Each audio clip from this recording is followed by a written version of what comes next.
Hello student, आपण पाठीमागच्या पिरियडला C plus plus म्हणजे काय, त्याचे ॲडव्हान्टेजेस, त्याच्यानंतर डेटा टाईप्स म्हणजे काय, त्याच्यावर असणारे डेटा बाईट्स आणि लास्ट क्वेश्चन आपण बघितला इन्सर्शन ऑपरेटर म्हणजे काय किंवा एक्सट्रॅक्शन ऑपरेटर म्हणजे काय, स्कोप रिझल्ट ऑपरेटर म्हणजे काय आणि त्याच्यावर असणारे examples. Next lecture we are C function prototypes.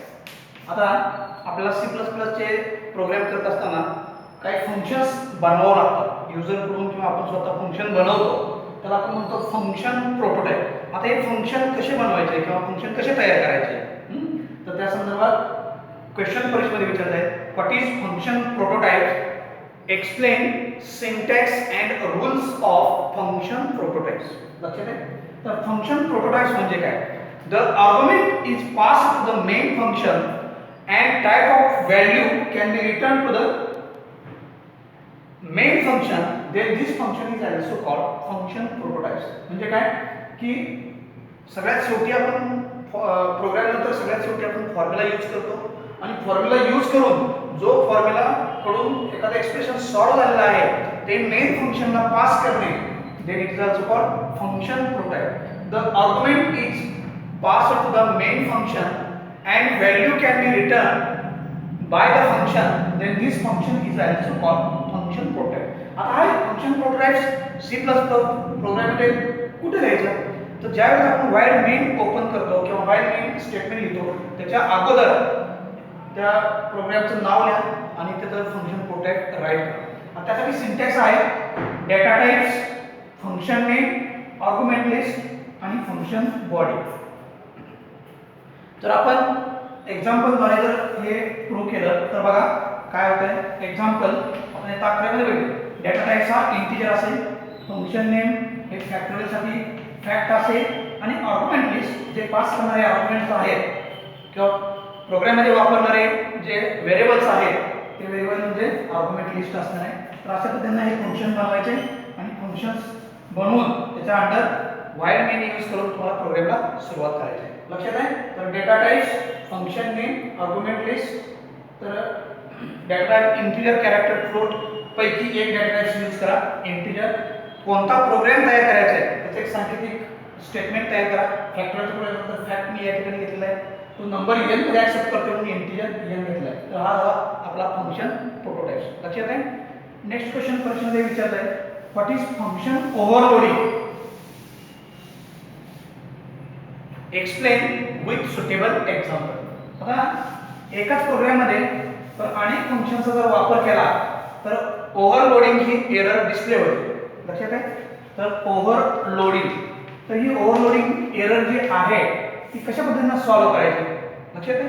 तर अशा पद्धतीने ओव्हरलोडिंग म्हणजे काय आणि त्याचं आपल्याला एक्झाम्पल बघायचं आहे. तर बघा the use of same function name to create a function that perform a variety of different tasks, then this function is also called function overloading. म्हणजे काय, एकाच प्रोग्राम मध्ये सेम नावाचे फंक्शन असतील तर फंक्शन ओव्हरलोडिंग एरर येईल. तर different नावं जर तुम्ही यूज केली किंवा नेम यूज केले तर ती एरर येणार नाही, म्हणून त्याला म्हणतो आपण फंक्शन ओव्हरलोडिंग. काय सांगितलं definition, the use of same function name to create a function that perform a variety of different tasks, then this function is also called function overloading. आता overloading means काय, same thing for different purpose. म्हणजे काय, नाव एकच मात्र कार्य वेगळं असं त्याला म्हणतो आपण बाय डिफॉल्ट मराठीमध्ये.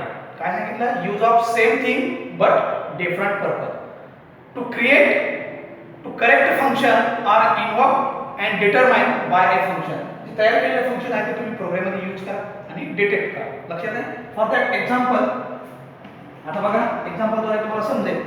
इंटिजर abs आणि ब्रॅकेटमध्ये आर्ग्युमेंट लिस्ट आहे इंटिजर i, त्यानंतर फ्लोट abs, फ्लोट i असणार आहे व्हेरिएबल i. त्यानंतर कॅरेक्टर मध्ये abs char, कॅरेक्टर i. लक्षात आहे? तर असं पद्धतीने abs हे फंक्शन आहे.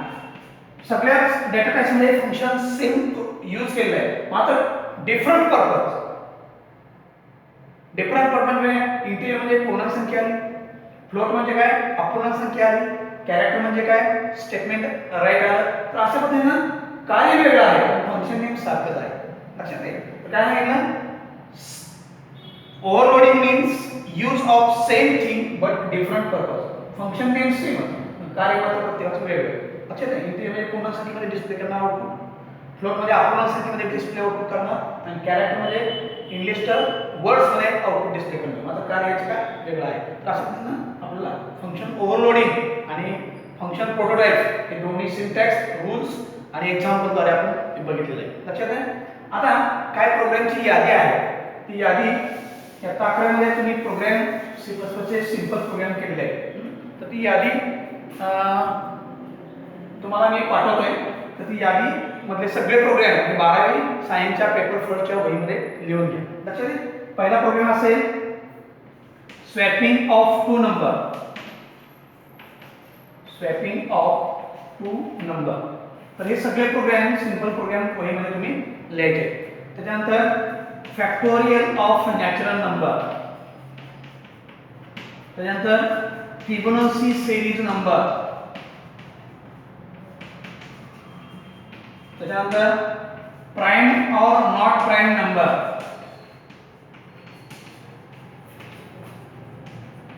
त्याच्यानंतर रिव्हर्स नंबर,